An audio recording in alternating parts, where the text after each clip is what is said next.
Hello viewers, Super GT here. So, F1 2019, it's time to finally give my thoughts and my verdict on the game. I'm going to do it in the form of 3 of the best things about the game and 3 of the worst things about the game. So of course there's plenty of things we could speak about, but we're going to narrow it down just to the 6 points. And of course, let me know your thoughts. Is this a game that you like? Is this a game that you don't like? What are the good things about it and what are the bad things about it? And if you do have any comments or any questions that you want to ask me about my thoughts, then please do ask in the comments. Just a quick note to all my members and patrons, your names will be added to the outro at the end of the video. Thank you again for your support. Thank you so much for that. Let's get straight to it. The best things about the game, the 3 best things for me. Number 1 is Formula 2. So an integral part of any F1 driver's career these days is of course Formula 2. And I suppose it's very good to see it being added into this game. Now you only do 3 races in the career. It is quite a short little playthrough of Formula 2, you don't get to do a full season. And actually in terms of driving the Formula 2 cars, they feel a lot better for me than the F1 cars. They're more sort of a pure form of racing, less driver aids, less to do in terms of electronics and changing all the settings, and they actually really give a good drive. 2 main reasons why Formula 2 is so good. One is it adds a little bit of depth and authenticity to the career, but also 2 because they're just very fun to drive. And then the second point overall is the career mode. Now career mode, of course, it's such a broad subject and there are lots of things that aren't amazing about it, but I do think overall it is a very good mode, and especially compared to a lot of other racing games. A lot of other racing games don't have good single player modes, but F1 does. I think the authenticity is very good. Like I said, Formula 2 is there now, but also just the fact that they use the normal commentators that actual F1 does use and the on-screen graphics, it does make you feel as though you are definitely playing an F1 game, so they got that right. So the usual things with the rivalries, engine components, research and development, the interviews, these are the things that just add to the career mode, and unfortunately maybe they haven't been added on too much compared to previous games, but I still think there's plenty enough there to have a long career mode. You can play this game well until the next game comes out, and for the most part you can have an authentic experience with it. Maybe the downside of the career mode for me is just the fact that some of the sessions can be very different from race to race. So you might set your difficulty, let's say 95 or 100, and at one track that's fine, but then you go to the next track and it's not fine.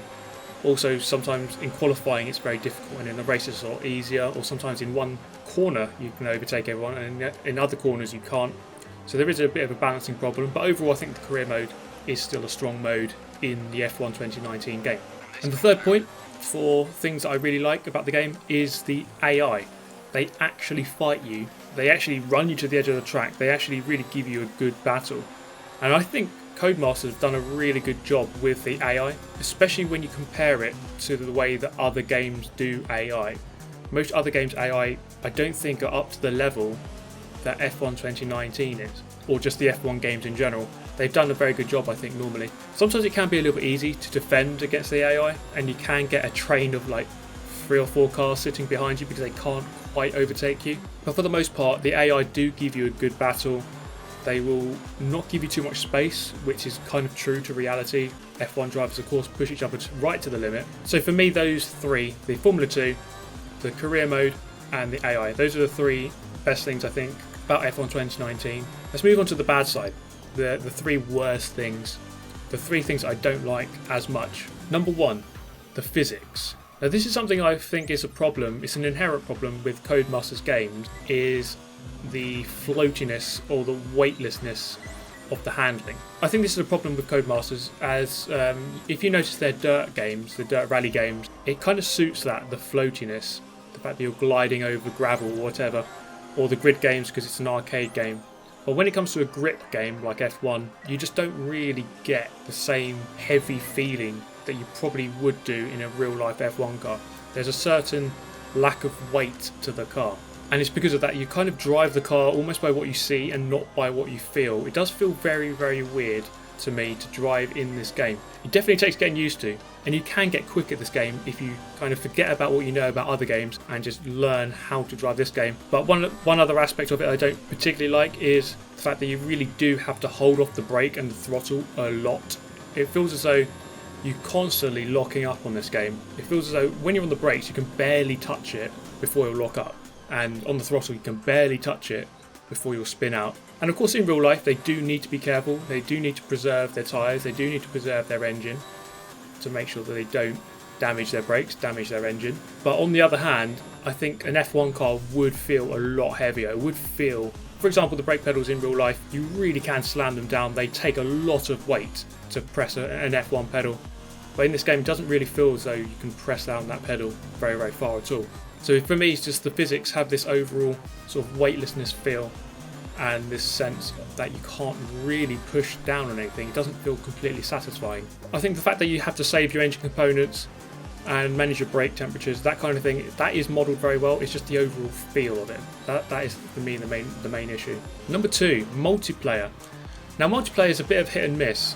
I really enjoyed my first session, but it was an absolute mess. It was very, very messy. For those of you who saw my last video, you'd know just how much of a mess it is. Well, for anyone who's just played F1 2019 online, you know that it's not exactly the cleanest of experiences. I had to have a big shower because I was that dirty.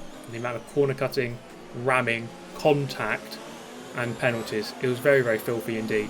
It's good fun, I'll give it that. It is good fun, but you can't really take it too seriously. If you're hoping to hop on and have a really intense close fight every race with respect given and space given, you're probably not in the right place. It's very unlikely to happen. But it is fun if you see it in the right kind of way and you just understand that it's not always going to be clean. Number 3, the track modelling. Now for anyone who comes from, let's say, a more sim racing background, maybe you've played iRacing, or any game where there is laser scanned circuits, you'll kind of notice that the tracks aren't modelled amazingly. They're modelled well, but you definitely notice some irregularities or inconsistencies with the real tracks in F1 2019. So that pretty much sums it up for me. The 3 best things: Formula 2, the career mode, the AI.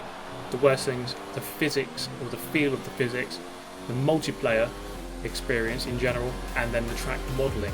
But those are just my thoughts. Let me know your thoughts. I want to know what people think, especially on the physics side, because I've been struggling to really get a good feel of this game. And when it comes to my career mode, I wanted to make more than 4 episodes. I'm only on 2 at the moment.